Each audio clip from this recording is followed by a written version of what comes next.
Malvinas a sangre y fuego. Hace 30 años que venía escuchando de boca del padre Fortini, de feliz memoria, los nombres de Esteban, Gómez Centurión.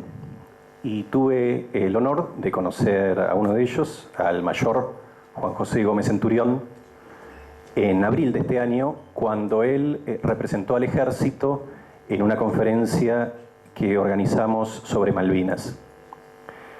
Como en ese momento él tuvo que compartir el panel con la Fuerza Aérea y la Armada, quedamos en que íbamos a volver a convocarlo. Y cuando Nicolás Casanseu nos comentó acerca de la presentación de su nuevo libro, propusimos a Gómez Centurión como presentador.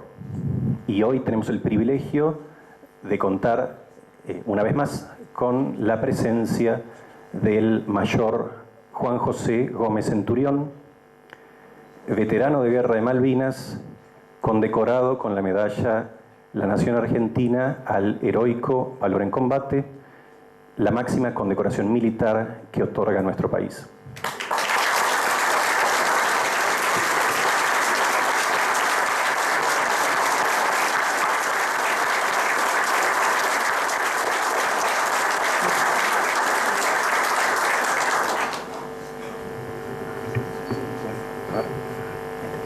Buenas noches a todos.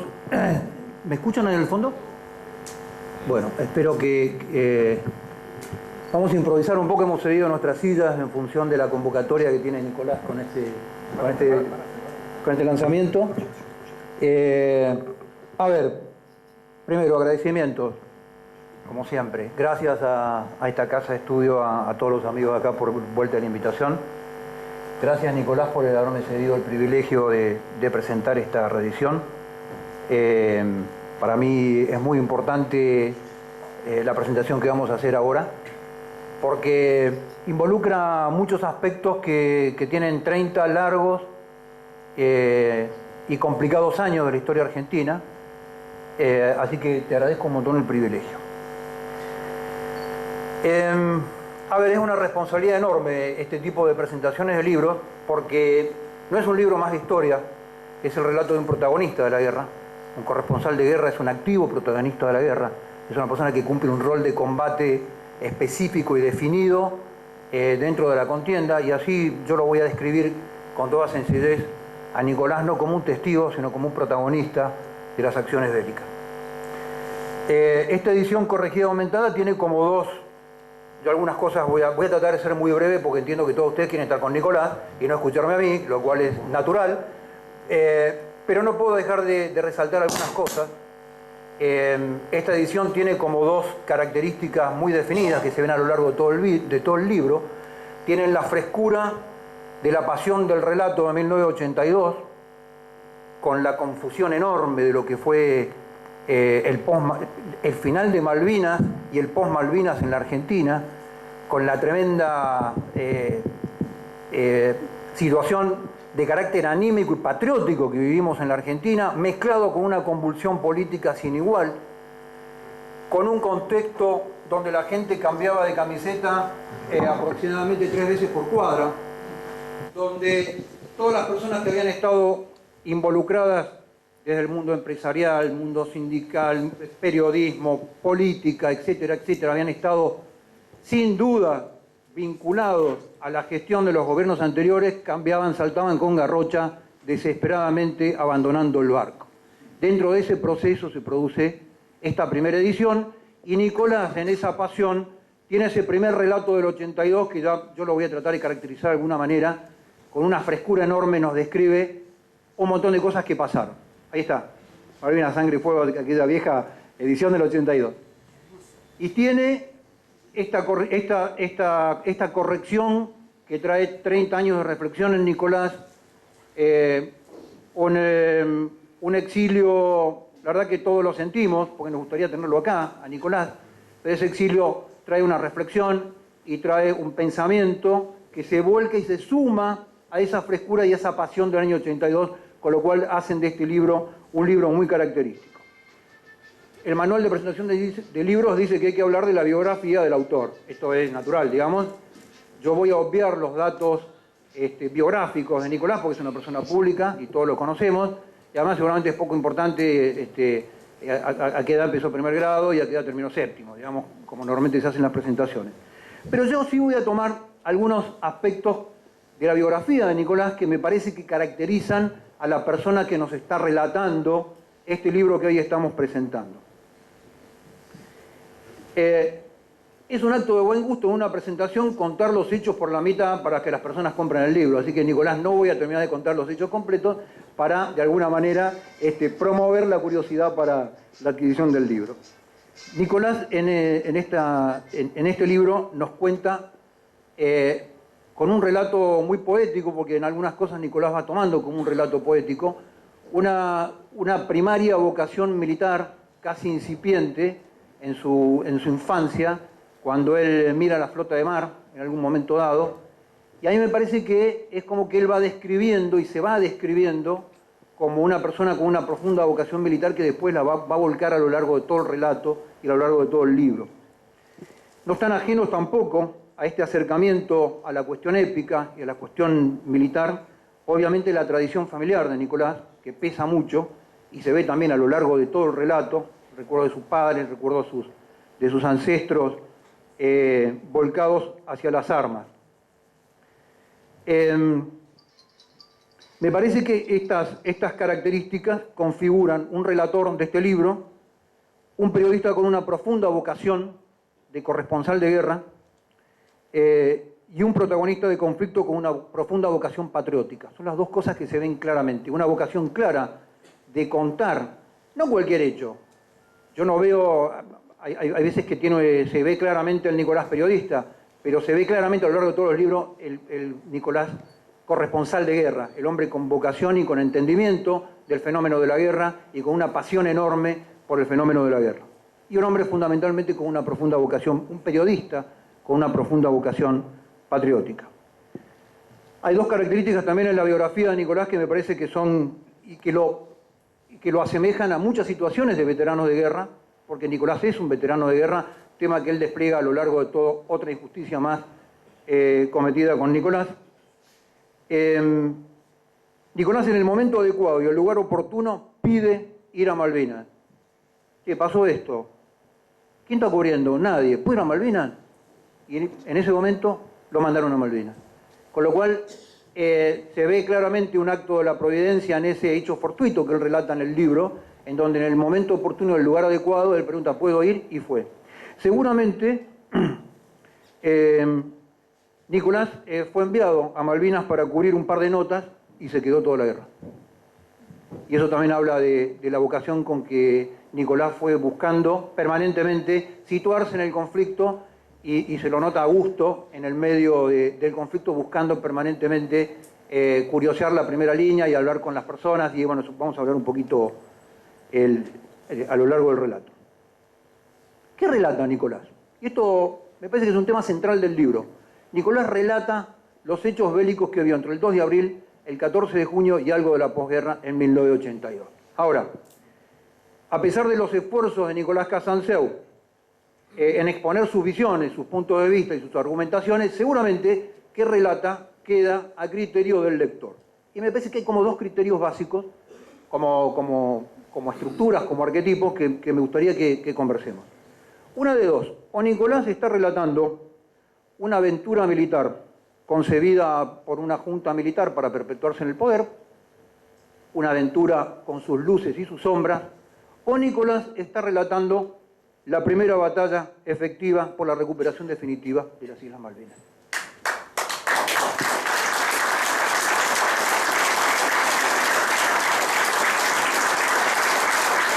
Bueno, apláudanlo, Nicolás, muchas gracias, pero me inhiben mucho los aplausos, muchas gracias. Si Nicolás relata la opción A, una mera aventura militar con luces y sombras, con algunas personas que actuaron bien, otras no están bien, quiere decir que la temática de Malvinas está terminada. Los veteranos somos algo así como un reducto de naftalina, esto está terminado. Ahora la pregunta, si esto es así y tan declaradamente así, ¿por qué sistemáticamente desde el año 83 todos los sectores políticos han reclamado el discurso de Malvinas en forma sistemática, obviamente sin pasar a la acción ni ser capaces de diseñar una estrategia. Quiere decir que el discurso de Malvinas está en la gente, está en las personas, esto lo explica con mucha claridad Nicolás, y fundamentalmente ahora está en la generación sub-40. En todos aquellos que nacieron entre la guerra o que nos escribían cartas cuando estaban en la escuela primaria, como chicos de la escuela, está la temática de Malvinas presente. Hay muchos de ellos acá que nos siguen, que preguntan, que investigan, que hacen canciones, que hacen poesías, que le han dedicado toda una fuente de energía, de estudio, de curiosidad a la temática de Malvinas. Ahora, como Nicolás describe la opción B, a la cual obviamente adhiero en forma absoluta y como vocación de vida, yo creo que acá hay algunos tips que los describe y que los relata con mucha comodidad Nicolás. Malvinas no es una junta militar. Dios obra por causa segunda. Las personas que decidieron o no determinadas acciones de guerra son protagonistas de la historia. Malvinas es la patria. Malvinas es una causa que nos vincula con los procesos más épicos de nuestra propia historia nacional, con todos los procesos vinculados a la emancipación, a la búsqueda de la independencia, a nuestra construcción territorial. Malvinas es la patria. Las naciones grandes en términos de que tienen claramente definido su destino histórico, pierden batallas.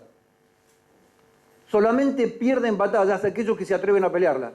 Los que no se atreven a pelear las batallas que tienen que dar, los que se escudan en su propia mediocridad, los que no son capaces de arriesgarse, los que nunca toman riesgo, no se acercan jamás ni siquiera a la posibilidad de perder, no la posibilidad de ganar, ni siquiera a la posibilidad de perder. Las naciones, con una clara definición de su destino histórico, pierden guerras, pierden batallas, se levantan y siguen dando la misma batalla. Hay ejemplos enormes a lo largo de la historia, tenemos un ejemplo reciente, Alemania, más allá y sin ningún tipo de opinión política, terminó la Segunda Guerra Mundial en una catástrofe, con el país dividido, con su capital dividida, la población dividida, el país no solamente dividido, sino ocupado de los dos lados, y se levantó. Y a lo largo de 50 años logró unificar de nuevo la nación alemana y hoy está comandando, con éxito, sin éxito, eso es harina de otro costal, todo un proceso de concentración europea. Naciones con vocación histórica y naciones con vocación de destino. Con lo cual, que no nos asuste, digamos, lo que está relatando Nicolás es la primera batalla por la recuperación si estamos dispuestos a dar la segunda y la tercera. Y la segunda y la tercera no necesariamente tienen que ser de carácter militar, sea cual sea la forma como en alguna vez la nación argentina defina una estrategia de recuperación de las islas, hay que volver a dar las batallas que hay que dar. Y esto que me parece que en ese proceso de las futuras batallas, relatos de esta naturaleza y mensajes de esta naturaleza como que da Nicolás van a ser toda una base de sustento argumental en algún momento para volver a formar las personas que van a recuperar las Islas Malvinas. Esto es lo que relata Nicolás. ¿Cómo lo relata? Voy a ser muy breve. Nicolás lo relata con la pasión de un protagonista, como les decía recién. Toma partido en cada detalle que describe, siempre. Allá en el 82, cuando tenía apenas 27, 33 años, toma partido por cada detalle. No solamente en la versión de allá del 82, sino actualmente sigue tomando partido. No tiene pelos en la lengua, distribuye espacios de gloria, distribuye deshonores, califica, polemiza en forma permanente, y con esa polémica Nicolás es uno de sus improntas. No le ha sido fácil sostener esta actitud del polemista, va armando la historia y va armando su propio relato y el relato del libro. Muchas veces sus relatos y los juicios de Nicolás a lo largo de todos los libros están cruzados por la injusticia de Nicolás, la injusticia que sufrió Nicolás con una calumnia enorme una vez finalizado el conflicto. Y se ve el dolor de Nicolás por la afrenta que sufrió en términos personales y la afrenta a su honor y la afrenta a su nombre. Y se nota el dolor. Tiene una interpretación del proceso de crisis del ejército de los últimos 30 años que yo francamente no comparto en todo su contexto, pero tiene la valentía de expresarlo. Expresa 30 años de conflicto y de debacle de determinados sistemas de valores a través de una confrontación ideológica entre liberales y nacionalistas adentro del ejército. Yo creo que es uno de los condimentos, pero el ejército ha sufrido los procesos que ha sufrido esta sociedad en los últimos 30 años, que no han sido pocos, y me parece que es un análisis en donde el vector ideológico es uno de los factores, pero no creo que en los últimos 30 años hayamos discutido proyectos de país que tienen que ver con visiones ideológicas o doctrinarias de la concepción de país. Creo que hemos discutido otras cosas. En los últimos 30 años hemos discutido poder y más poder. Y el poder para qué no sabemos muy bien, pero seguimos discutiendo poder. Es una opinión personal, valga la opinión Nicolás. Hay un enorme aporte de este libro, juro que termino pronto, hay un enorme aporte de este libro, por lo menos para mí, como jefe de fracción de primera línea. Yo nunca vi la retaguardia. Nunca vi la retaguardia. Nunca fui a Puerto Argentino, desembarqué el 2 de abril, partí el 3 de abril y no volví nunca más a Puerto Argentino. Con lo cual, Nicolás hace un fresco de todo lo que fue el sistema de retaguardia en Puerto Argentino, que para mí fue totalmente esclarecedor de muchas cosas. Que no es común, porque todo el resto de los autores, de alguna manera, cada vez que han intentado dar un fresco de Puerto Argentino, son relatos de relatos. Nicolás fue testigo y es un privilegiado testigo de cómo funcionó Puerto Argentino y rescata personajes y rescata héroes que los héroes de retaguardia siempre normalmente están en el olvido, porque a veces no participan de las acciones más importantes. Ejemplos algunos que a mí me llenaron de orgullo: los capellanes, por ejemplo. Hace una descripción de varios capellanes, de las acciones de los capellanes que realmente es conmovedora. De la gente de defensa aérea, de los pilotos, de la gente de guerra electrónica, de un montón de personajes que normalmente no salen en los libros de historias de guerra. Así que eso me parece un aporte muy bueno. Con respecto a los pasajes del combate de Darwin, que me tienen como protagonista, también tenemos algunas diferencias en cuanto a fuentes. Con Nicolás me hace afirmar que yo acepto otras versiones sobre la muerte del teniente coronel Jones, y de hecho son versiones. Yo lo que relato lo relaté desde el primer día que llegué. Tengo los escritos presentados. Nosotros cuando llegamos de Malvinas estuvimos más de una semana, más de casi 10 días, ¿no? 10 días en un campo de recuperación, tomando testimonio, escribiendo. Tengo los relatos de los protagonistas, son interpretativos. La historia da vuelta en un montón de oportunidades. Hay otras fuentes de investigación, pero yo acepto todas las versiones. Y después hay otro hecho también, la interpretación con respecto al rescate del Cabo Fernández. Nicolás dice que mis soldados me presionaron, y no me parece un término justo. Primero porque no había un sistema de presión, y por nada más porque no creo que nadie pueda presionar a un hombre armado. Por eso todo el sistema de las víctimas con fusil yo no lo entiendo mucho, digamos, pero porque no lo entiendo. Primero. Y después porque es en algún lugar no entender cómo funciona la cabeza de un jefe de una fracción de primera línea, en donde las preocupaciones de sus hombres, que tienen que ver con la moral de combate de sus hombres, inmediatamente causan un enorme nivel de presión interna en la persona. El tema de la preocupación de mis soldados a mí me presionó mucho para ir a buscar al Cabo Fernández.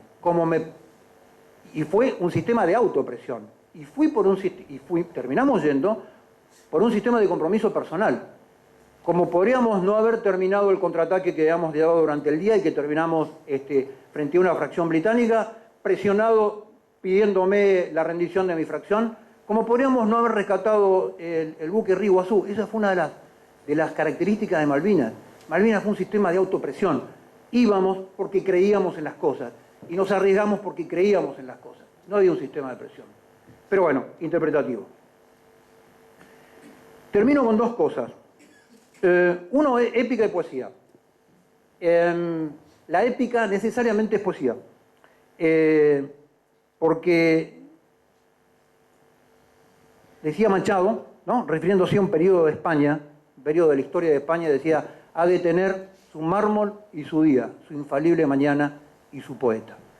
Malvinas empieza a tener su mármol, ya tenemos nuestro día, hace mucho tiempo, primero nos dieron un día de junio, que no lo queríamos mucho, pero ahora nuestro día es el 2 de abril. Ya tenemos varios mármoles y cada vez construimos mayor cantidad de mármoles en memoria.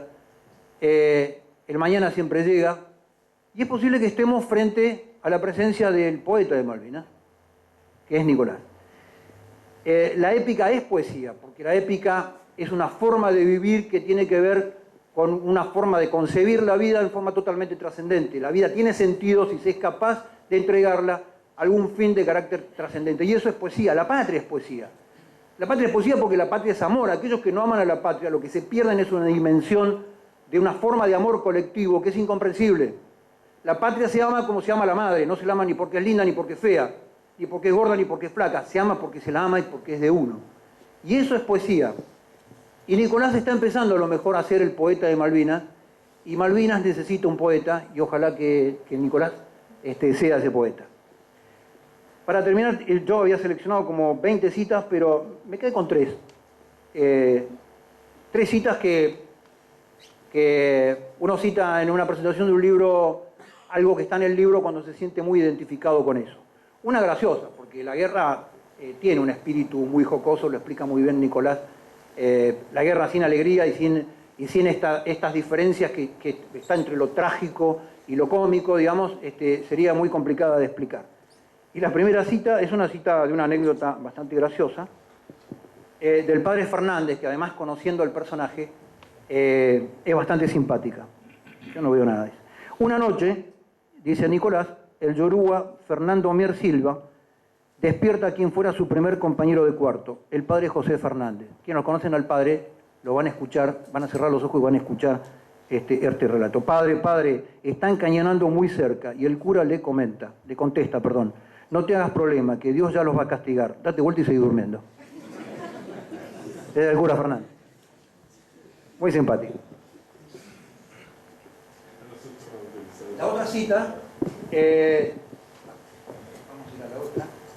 la otra cita es de un viejo historiador, del doctor Irasusta, que, vinculada a este tema de las batallas perdidas y las batallas ganadas, relata a Nicolás que él le hace una entrevista a Irasusta un poquito antes que él muera, en el año 80, y deja una palabra testimonial que la transfiere acá a Nicolás.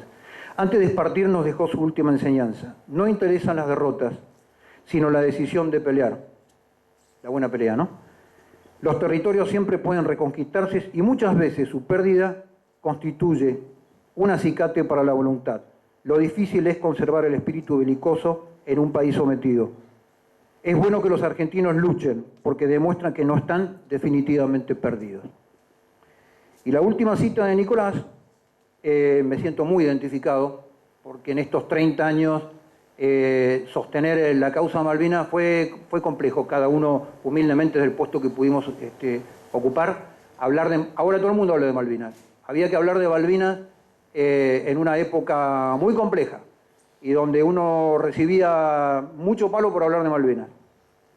Y dice Nicolás, y con esto doy mi despedida como podría ser la despedida de Nicolás con esta frase: no me importa nada el precio que tuve que pagar y que seguiré pagando por haber sido corresponsal de guerra en Malvinas. Fue la etapa más feliz, más plena, más fructífera de mi vida, y no lo hubiera cambiado por nada del mundo, aún a sabiendas de lo que me esperaba: la difamación, la falta de trabajo, el exilio. ¿Qué importa todo ello si tuve el privilegio de estar codo a codo con los hombres que más gloria le trajeron a la nación argentina en los últimos 140 años de historia? Y a quienes hoy cuento entre mis amigos. En cuanto a los ataques de los enemigos, podría decir con el escritor español Baltasar Gracián: triste cosa es no tener amigos, pero más triste cosa es no tener enemigos, porque el que carece de enemigos no tiene talento que le haga sombra, ni coraje que le abulte, ni valor que le teman, ni honra que le murmuren, ni bienes que le codicien, ni cosa alguna que la envidien. Pero prefiero alegrarme por otro motivo, por tener enemigos. Me proporciona la preciosa oportunidad de poder rezar por ellos. Gracias, Nicolás, por el libro.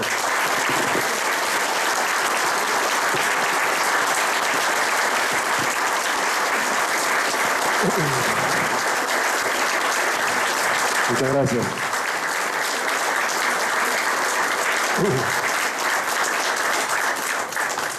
Muchísimas gracias. Después de esto me quedé sin habla. Cosa difícil tratándose de mí y de Malvinas.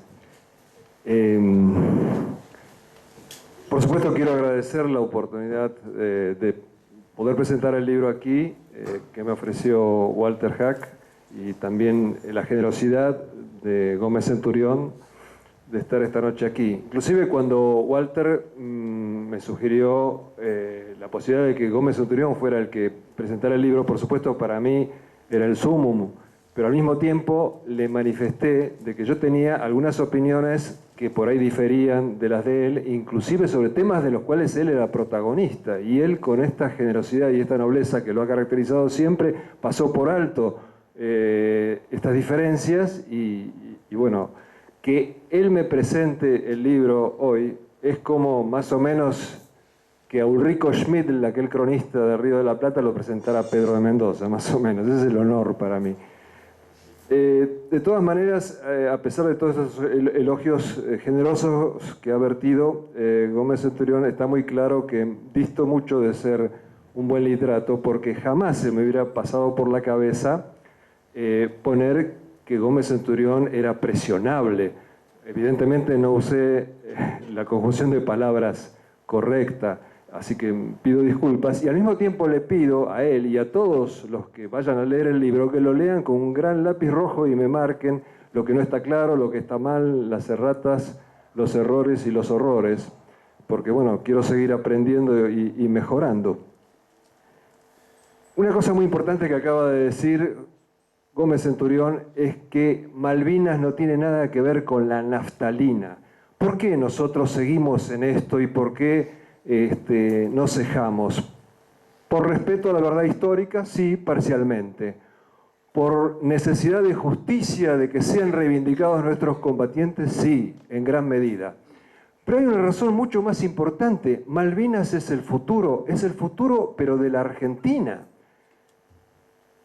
Horacio Losito, comando que peleó bravamente en el combate de Top Maló y que solamente dejó de disparar cuando se desmayó por la pérdida de sangre, cuando en el hospital le traen ya de vuelta en el continente a su hijo de 4 años, lo toma en brazos y le dice: vas a ser comando y vas a recuperar las Malvinas. Bueno, la primera parte ya la cumplió Losito, su hijo es comando, falta la segunda. Pero más allá de que vamos a recuperar algún día las Malvinas son una prioridad segunda. La primera prioridad es recuperar el país. Así como la Argentina tiene que recuperar las Malvinas y lo va a hacer en algún momento, primero las Malvinas tienen que recuperarnos la Argentina, porque la Argentina está en este pozo de descomposición, de disgregación, de corrupción, y si no recuperamos rápidamente la Argentina, la vamos a perder. Y entonces, ¿qué hablar de Malvinas? ¿Y por qué Malvinas puede ayudarnos a restaurar a la Argentina? Porque Malvinas es esa historia de heroísmo, de sacrificio, de abnegación, de cosa grande que puede inspirar a las nuevas generaciones y cambiar a este país. Malvinas es semilla, así como los primeros cristianos, los mártires, fueron semilla de que después el cristianismo se impusiera en gran parte del orbe, así como la derrota de Cristo en la cruz fue en realidad la victoria de su resurrección.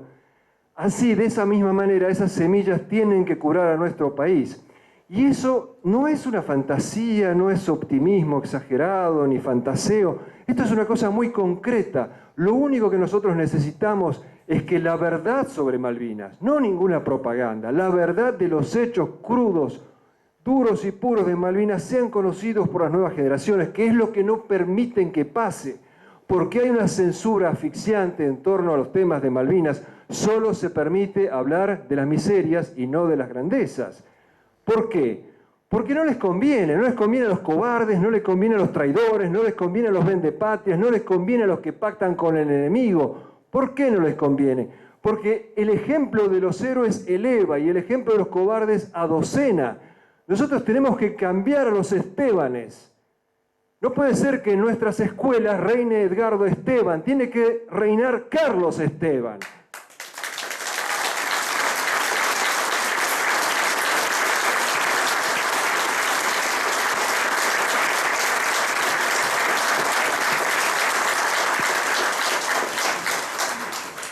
Los jóvenes no están todavía corrompidos por el cinismo, el ventajerismo, no son acomodaticios, son materia fértil para el ejemplo heroico, para las grandes cosas, tienden naturalmente hacia ello. Yo tuve la prueba fehaciente en abril, muchos lo habrán visto quizás también, fui invitado a un programa de televisión, me invitaron por 15 minutos y me quedé 2 horas porque tuiteaban permanentemente: los jóvenes queremos más historias de héroes, queremos más historias de héroes. Y el conductor se vio obligado a dedicar 2 horas al tema.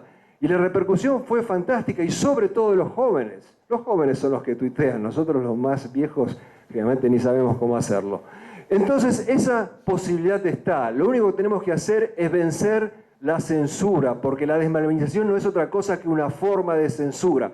¿Y cómo la podemos vencer? Bueno, con ejemplos de nuestros héroes de Malvinas, de lo que hicieron nuestros héroes de Malvinas, como Gómez Centurión, como tantos otros, que no son conocidos y que deberían ser el tónico moral de nuestro país. Y ahí sí vamos a poder recuperar a nuestro país. Ahí sí lo vamos a poder sacar de la corrupción en que se encuentra. Si transmitimos el ejemplo de los héroes, nada más contando las historias, sin embellecer ni sin agrandar nada. Mostrar que hubo gente que, más allá de aquella frase de los caballeros españoles, me rompo pero no me doblo, ni se rompieron ni se doblaron.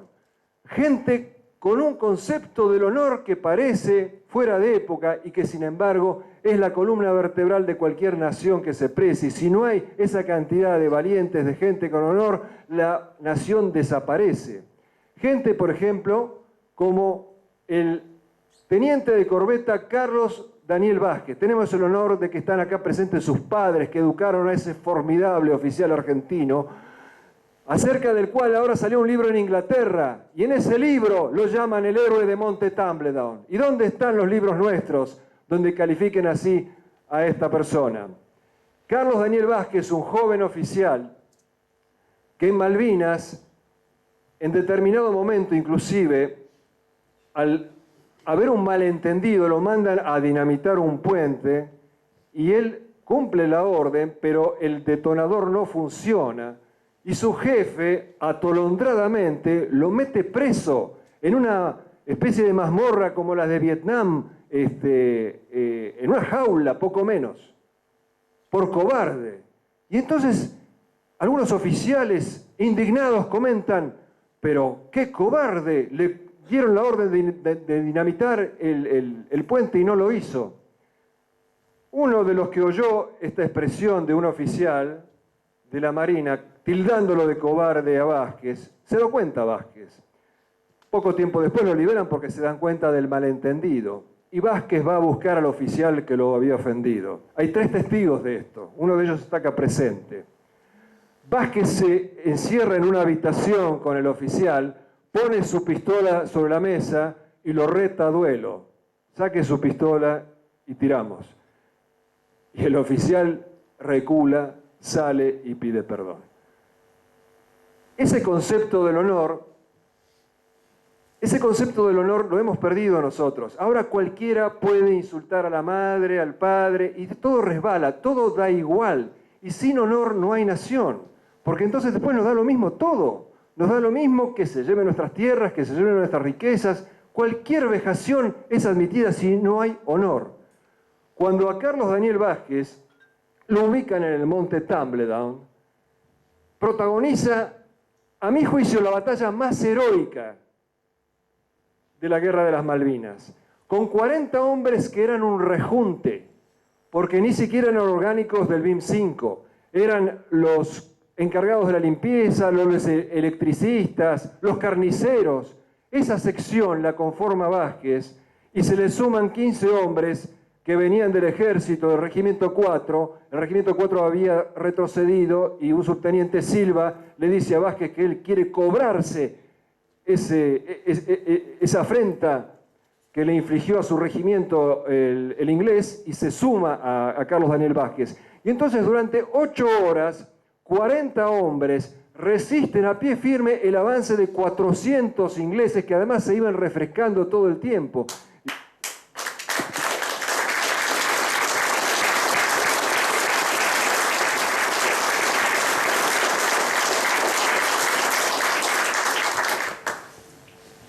Sobrepasado, Vázquez hace disparar su mortero a 90 grados para que los proyectiles caigan sobre él mismo y hace retroceder a los ingleses. Y después pide fuego de morteros argentinos sobre su posición y otra vez frena a los ingleses. Y finalmente pide fuego de cañones de 105.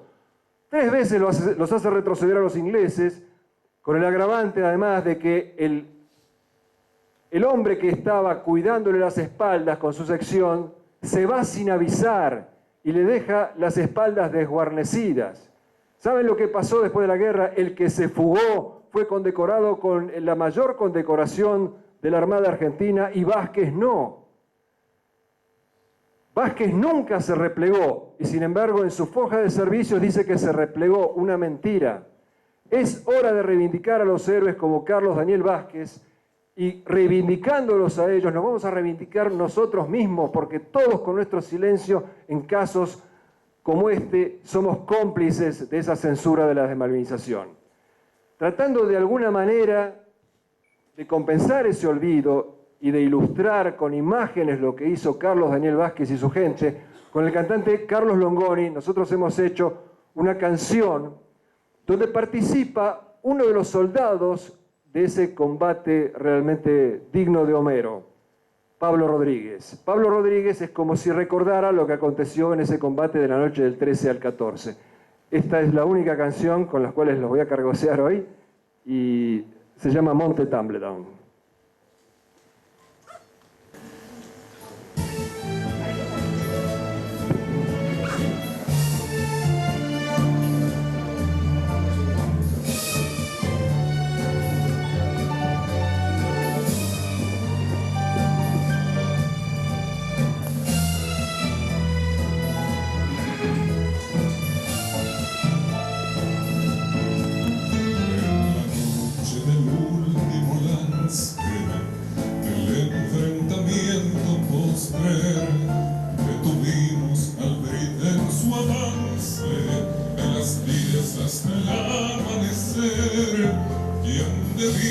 Habernos cubierto se esfumó sin aviso alguno.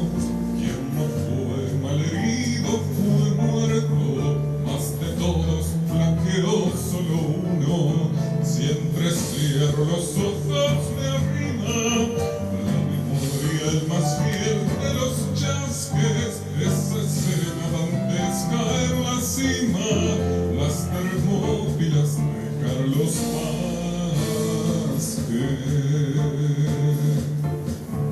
Con el joven teniente al frente y aún siendo 1 ante 10, nuestra 4ª sección ciertamente a parir puso al guardia escocés.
pidió a los mantos que el fuego abrieran sobre él. No importaba si él mismo caía, daba igual si moríamos todos, si contaba la quijotería de parar a los Brits de ese modo. Si entrecierro los ojos me arriba la memoria, el más fiel de los chasques, esa escena dantesca en la cima, las Termópilas de Carlos Vázquez.